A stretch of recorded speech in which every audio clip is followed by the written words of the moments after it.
ಯಾರ ಮನೇಲಿ ದೋಸೆ ತೂತೋ ಕಲ್ಲು ತೂತೋ ಗೊತ್ತಿಲ್ಲ, ಬಟ್ ನಾನು ಮಾಡಿದ ದೋಸೆಲಿ ದೋಸೆನೇ ತೂತಾಗಿದೆ.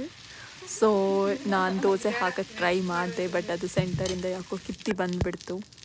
ಸೊ ನೆಕ್ಸ್ಟ್ ನಮ್ಮಮ್ಮ ನನಗೆ ಹೇಳ್ಕೊಡ್ತಾ ಇದ್ದಾರೆ ಹೇಗೆ ದೋಸೆ ಹುಯ್ಯೋದು ಕ್ಲೀನಾಗಿ ಅಂತ. ಫಸ್ಟ್ ಸಂಪಣ ಹಾಕಿ ಅದು ಸೆಂಟರಲ್ಲಿ ಹಾಗೆ ಫುಲ್ ತಿಕ್ಕಬಾರ್ದು ಅಂತ ಹೇಳಿ ಅವರು ಆಮೇಲೆ ರೌಂಡಿಗೆ ಊದಿ ಕೊಟ್ಟರು. ಸೊ ನಾವು ಮಾಡಿದ ಕಾಂಪಿಟೇಷನಲ್ಲಿ ನಮ್ಮಮ್ಮನೇ ಗೆದ್ದಿದ್ದಾರೆ. ಅವರು ಫುಲ್ ರೌಂಡ್ ದೋಸೆ ಹಾಕಿದ್ದಾರೆ. ಸೊ ಆ ಗರಿ ದೋಸೆಗೆ ಅವರಿಗೆ 1 ಪಾಯಿಂಟ್ ಕೊಟ್ಟು ನನಗೆ 0 ಪಾಯಿಂಟ್ ತಕ್ಕೊಂಡು ಈ ವಿನ್ನರ್ಗೆ ಅನೌನ್ಸ್ ಮಾಡಿದ್ದೇವೆ. ನಮ್ಮ ಚಾನಲ್ಗೆ ಸಬ್ಸ್ಕ್ರೈಬ್ ಮಾಡಿ, ವಿಡಿಯೋ ಇಷ್ಟ ಆದರೆ ಲೈಕ್ ಮಾಡಿ. Thank you. ಧನ್ಯವಾದಗಳು.